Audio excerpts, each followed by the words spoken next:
Eh bien bonjour à tous et à toutes les amis, on se retrouve aujourd'hui pour une nouvelle vidéo sur les 8 échecs de Star Wars 8. Je vous l'avais promis, et ben là voilà, on commence maintenant. Numéro 1. Ne pas respecter assez les anciens héros. Si Luke, Mark Hamill et Layla Carrie Fisher sont très présents dans l'intrigue, on ne peut pas en dire autant de C3PO, Chewbacca ou R2D2, plus que secondaires dans cette histoire. Chewie fait vraiment de la figuration, R2 est là le temps d'une blague nostalgique et C3PO a tout juste le temps d'apparaître pour qu'on lui demande de la fermer. C'est d'autant plus marquant que le film suit le réveil de la Force, un épisode qui joue à fond la carte de l'hommage nostalgique à la première trilogie. Le décalage de ton entre les deux est frappant. Heureusement que Yoda est là pour mettre un peu de vraie nostalgie et d'humour bien senti dans tout ça. Même si c'est au cœur d'une scène qui brise tout ce qu'on savait savoir sur la Force. Leia et Luke s'en sortent mieux donc, mais même eux ont leur lot de scènes what the fuck, notamment lorsque le général flotte dans l'espace comme une super-héroïne, voire plus bas. Luke est un peu mieux traité, dans le sens où c'est le personnage qui évolue le plus, mais le voir rejeter son sabre laser et se moquer ouvertement de la Force au début du film a de quoi choquer les puristes. Enfin, son sacrifice final rattrape le coup.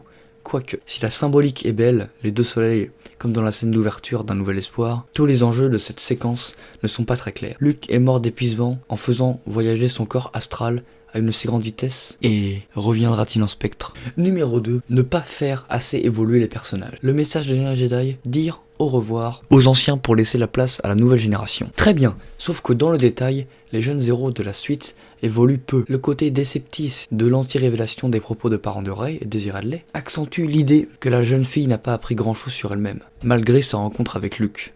On ne sait toujours pas d'où elle tire son grand contrôle de la Force par exemple. Elle se rapproche de son adversaire Kylo Ren, interprété par Adam Driver, qui devient ici pleinement méchant, même si son rôle à lui ne semble pas tellement fouillé. Il reprend le flambeau du grand leader Snoke, qui n'était pas si malin que ça finalement, avant de piquer une colère contre son ancien maître Luke Skywalker. On retrouve alors le Kylo victime de ses sauts d'humeur, exactement comme dans le début du réveil de la Force. Et ce n'est pas sa scène de nudité gratuite qui va nous amadouer. Non mais oh, ils nous ont pris pour qui? Que dire des autres héros? Finn et Poe étaient attachants dans Star Wars 7, mais ne font pas grand chose ici. Sans parler de BB-8, pourtant très populaire auprès des enfants, qui participent à quelques scènes d'action rigolotes et basta. Le duo Finn et la nouvelle venue Rose est sympathique, mais manque cruellement d'originalité. En plus concrètement, l'ex-Stormtrooper en est toujours au même point. Combattre son ancienne capitaine Phasma, Poe reste un personnage intéressant. On aurait cependant aimé le voir assumer pleinement les conséquences de ses actes. Ce qui sera peut-être le cas dans l'épisode 9, qui sait. Mais là, il sert surtout à mettre en avant les directives des deux femmes fortes, le général Leia Organa et l'amiral Holdo, interprétés par Laura Dern. Justement, parlons un temps des nouveaux personnages. Excepté cette dernière dont le sacrifice donne lieu à une scène magnifique, le voleur incarné par Benicio del Toro est trop peu présent pour être vraiment marquant.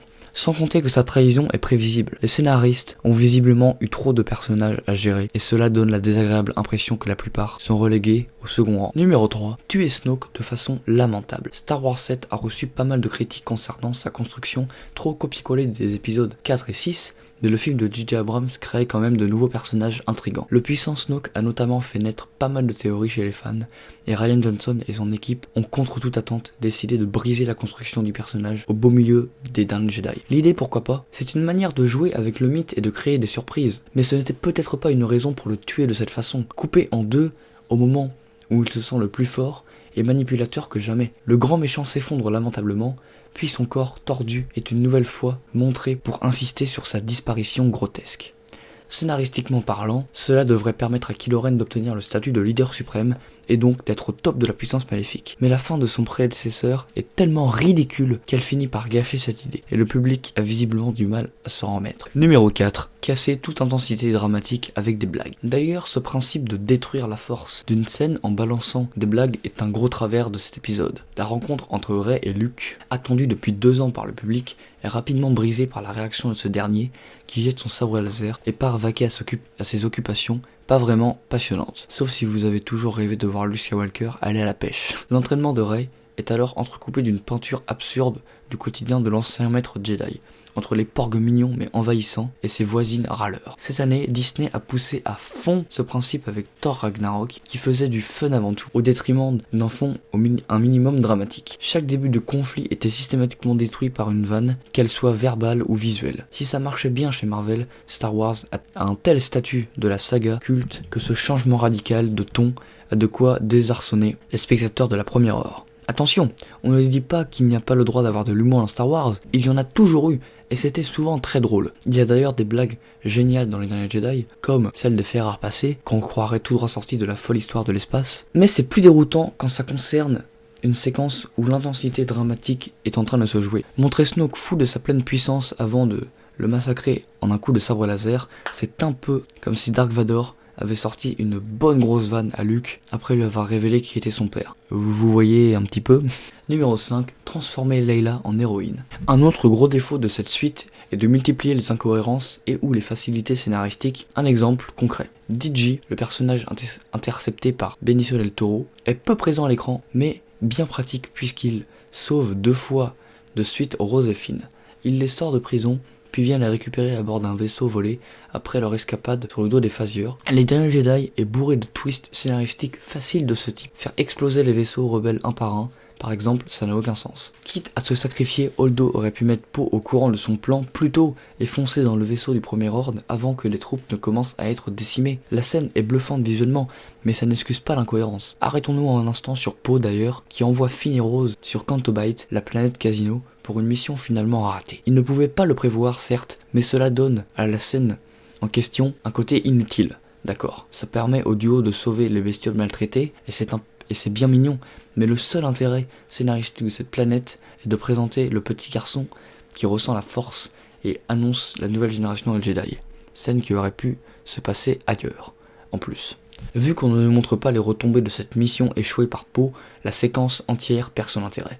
On espère vraiment que la question sera traitée dans la suite et que le personnage de Del Toro reviendra, sans quoi toute cette partie aurait été franchement inutile. L'exemple le plus marquant dans ce domaine est sans aucun doute la scène de Leila, un instant surréaliste où la sœur de Luke Skywalker fait pour la première fois pleinement usage de la force pour revenir à l'abri dans un vaisseau après avoir été propulsée dans l'espace. Elle a commencé à geler, mais elle trouve en elle le pouvoir de se déplacer. C'est tellement what the fuck que Rian Johnson a dû justifier la séquence depuis la sortie du film. Il a d'ailleurs aussi dû faire pareil à propos du sort de Snoke et des parents de Rey auprès des fans. C'est bien une preuve d'échec. Si le public a besoin d'explications, c'est que le film n'est pas assez clair. Numéro 6, le générique déroulant n'a aucun sens. Il aurait d'ailleurs dû nous mettre la puce à l'oreille. Contrairement, l'action des derniers Jedi démarre quelques secondes après le réveil de la Force. Il n'est donc pas logique d'introduire l'intrigue par le fameux générique déroulant, puisque comme l'histoire commence dans la continuité directe de la précédente, il ne s'est strictement rien passé entre les deux. D'un autre côté, si le film s'était ouvert sans, les fans auraient crié au scandale. Tant la tradition est importante au sein de Star Wars.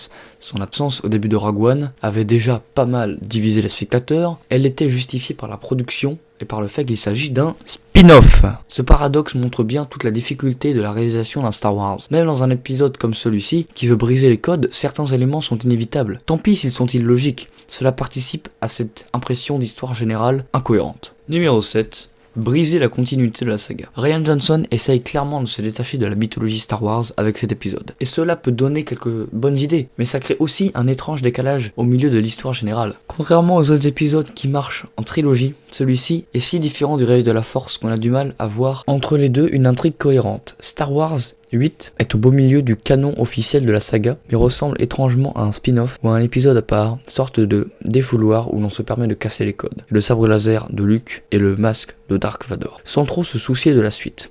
Bon courage à J.J. Abrams d'ailleurs, qui va devoir se débrouiller pour finir la trilogie à partir de ça. Snoke et Luke ne sont plus là. Les parents de Rey n'étaient personne, à moins que Kylo ait menti, comme je vous ai dit. Leila doit revenir, mais on ne voit pas bien comment depuis la mort de Carrie Fisher. Pourtant, on sent bien la volonté du réalisateur de créer du neuf la suite de cette belle scène du petit garçon possédant la force. Mais ça reste bizarre de choisir de trancher radicalement ses prédécesseurs dans un épisode du milieu. Le concept d'on efface tout et on recommence, pourquoi pas? Mais au cœur d'un reboot ou en fin de trilogie, prendre ce virage au plein milieu d'une nouvelle histoire est franchement déroutant. Numéro 8, tout déconstruire pour ne rien proposer de fou. Pour finir sur cette histoire de déconstruction, même si on accepte l'idée de détruire les modèles pour laisser la place à une nouvelle génération, celle-ci manque pour l'instant de profondeur. Que Luke soit remplacé par Rey et Dark Vador par Kylo Ren, ok, mais à ce compte-là, Il faut que les successeurs en question soient dignes de leurs aînés. Les derniers Jedi déconstruisent tout et c'est un risque de la part de ses créateurs. Malheureusement, ils ne proposent pas grand chose pour compenser. Ce sera sans doute une des missions de l'épisode 9 du coup. N'empêche que celui-ci aurait été moins frustrant s'il avait commencé à véritablement miser sur ses nouveaux héros, plutôt que de laisser Rey dans la vague, Kylo toujours piqué ses crises, Poe n'assumant pas son échec et Finn à tourner en rond. Et Rose pour finir, comme lui dans l'épisode précédent.